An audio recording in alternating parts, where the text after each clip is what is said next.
Hello friends, कशा आहात? मजेत ना? चला तर मग सुरू करूया आजची नवीन रेसिपी। तर सगळ्यात आधी मी इथे एक डब्बा पालक घेतलेली आहे, ते स्वच्छ 2 पाण्याने धुवून घेतलेले आहे। त्यामध्ये बारीक केलेला उभा कापून घेतलेला कांदा टाकून घेतलेला आहे। आता आपण यामध्ये हिरवी मिरची आणि लसूण हे मी मिक्सरला बारीक करून घेतलेले आहे, 1 चम्मच ते टाकून घेऊयात आपण यामध्ये। त्यानंतर चवीनुसार मीठ टाकून घेऊया। त्यामध्ये आज आपण बनवणार आहोत पालक पकोडे किंवा पालक भजी आपण म्हणू शकतो। थोडंसं अजून तिखट ॲड करत आहे यामध्ये। त्यानंतर यामध्ये आपण थोडेसे मसाले ॲड करून घेऊयात। मसाल्यांमध्ये मी यामध्ये 1 चम्मच हळद, 1 चम्मच गरम मसाला आणि 1 चम्मच धनिया पावडर यूज केलेली आहे। थोडंसं लाल तिखट टाकते, तुम्हाला जेवढं तिखट हवं आहे तेवढं तिखट तुम्ही ॲड करू शकता।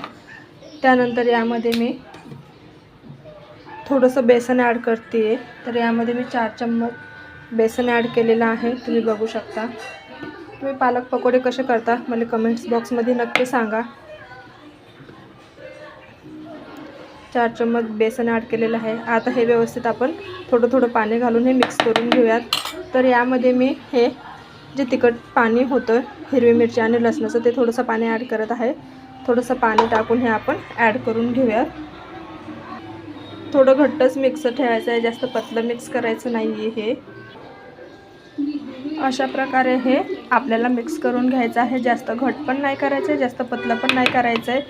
सो आता आपलं हे पालक भज्याचं बॅटर तयार झालेलं आहे। आपण हे 10 मिनिटासाठी याच्यावरती झाकण ठेवून देऊयात।